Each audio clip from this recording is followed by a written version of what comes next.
well, I think the most interesting release that we've missed in our time away was the movie that we caught together when we were out at South by Southwest. The day before the festival started, we ventured over to Barton Creek Cinemas in Austin and caught the latest movie from Bong Joon-ho, the man himself, Mickey 17. After several delays and some Zaslavian disparaging comments about the film, we finally got the latest vision from the guy who made Parasite. Yeah, just a reminder, this guy's last movie was Parasite, one of the most universally beloved films out there. That's Bong Joon-ho, Mr. Bong Joon-ho, no hyphen, right? Yeah. You got the email? Exactly. they were sending emails like, drop the hyphen. Mr. Bong Joon-ho is fresh off an Academy Award. What do you have, 4? I think you reminded me that technically it's 3 because the 4th goes to the country. Exactly. Yeah. They won foreign language film or international film or whatever it is, but filmmakers don't get that one. So technically only won 3. That Weird. Loser. Weird. Tried being Sean Baker next, you know? Bong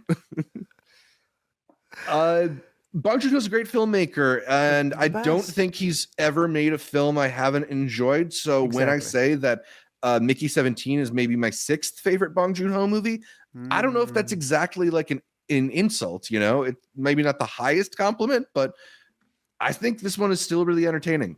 I had heard a really good joke because we got new PTA trailer out, which we'll be discussing, where someone had went, people are putting their list together, and someone put one at the like at the end. Like it's one of those. Yeah. Something needs to end up at the end, and I agree with you. I think really the debate here is whether you like that serious version of Bong Joon-ho where he's getting really like it's still funny in Parasite. You can understand where a Mickey 17 comes out from this guy because he's had the Okja. Snowpiercer is very bombastic, but I think a lot of people like remember Mother. They remember Memoirs of Murder, right? Yeah. But The Host is a CGI goof fest also. The man is multifaceted. He definitely likes to get goofy. He likes to be a little bit wacky, especially when he goes more in towards the realms of science fiction. And, you know, this is no exception to that. I think tonally, probably it has the most in common with Okja, even if maybe thematically it has a little more in common with Snowpiercer.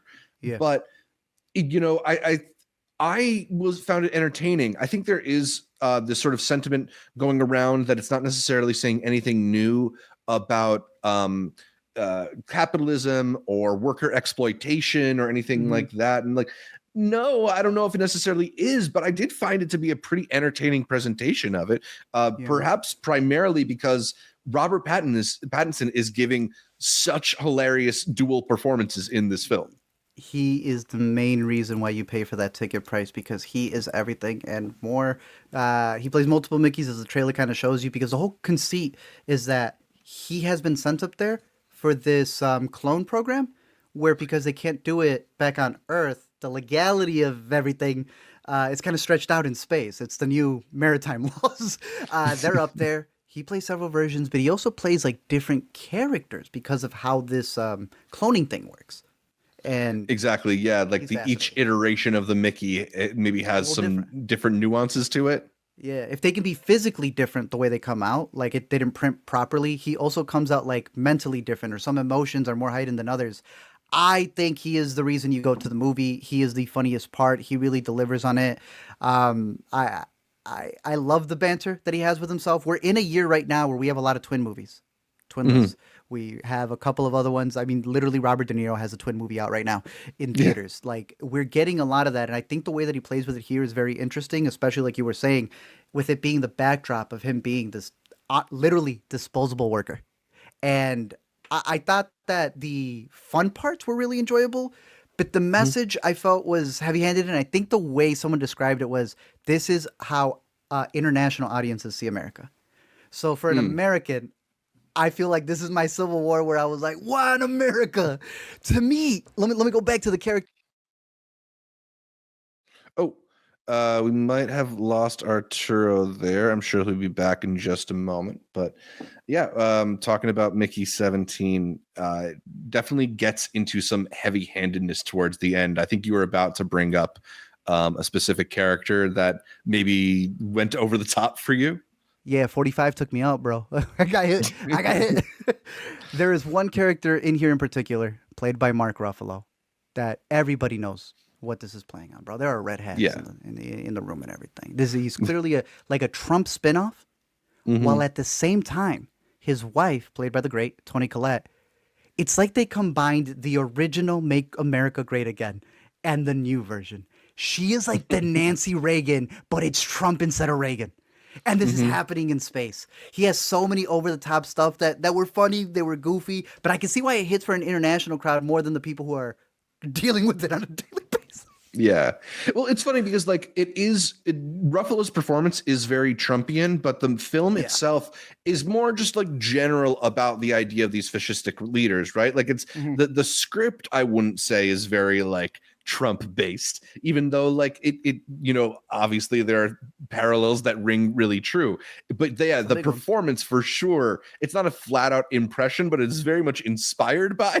He Um had one where he did one of those that Trump does. Yeah, yeah. Even how he like holds his face looks a little like he's Yeah. trying to do it. Is it still above Um, an SNL thing? Right? Because it's not necessarily him, it's something new. You would still say, like, it's a very satirical take on a politician.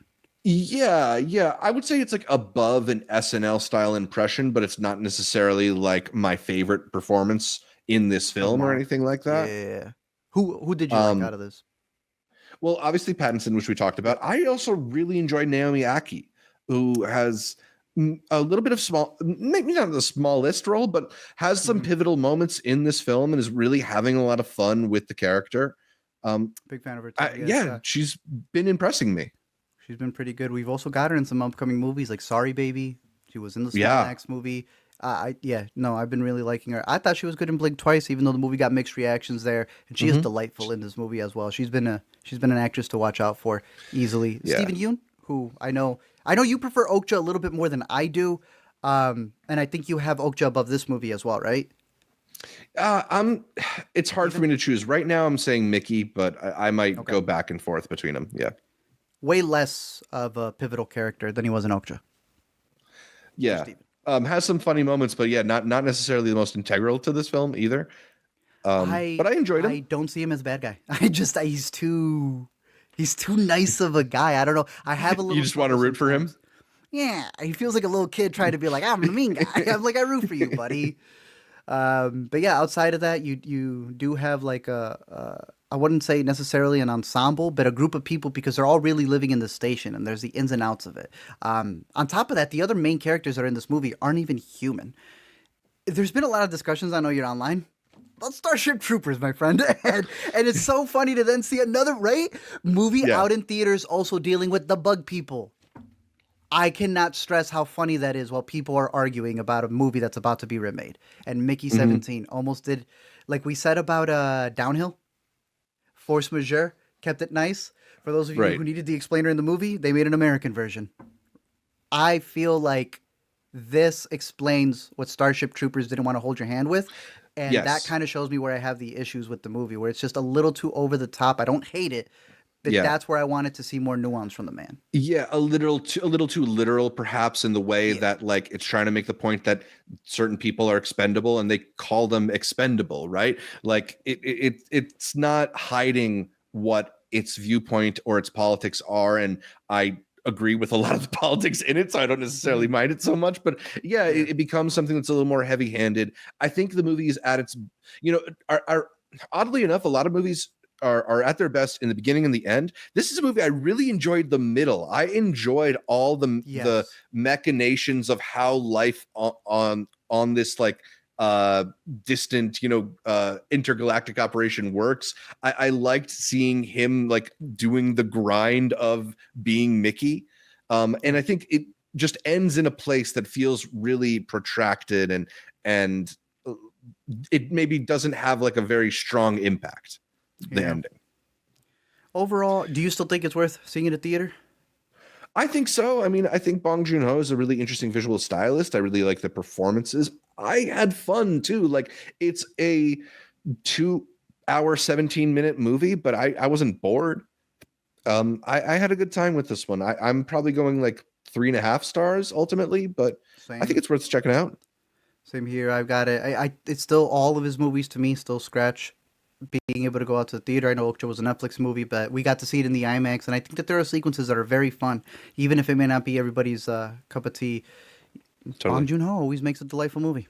Out in theaters, and honestly, I think tomorrow comes out on VOD. Yeah, yeah. If it's not Is it out tomorrow or already, is it already like last week? It's is definitely it out? available soon. I'm watching it right now. Yeah, But yeah, it's maybe out tomorrow. very You're soon. right. A lot Yeah. faster than you think. Yeah, it's crazy. Glad we at least get to see it, even if it's going to lose David Zaslav a lot of money.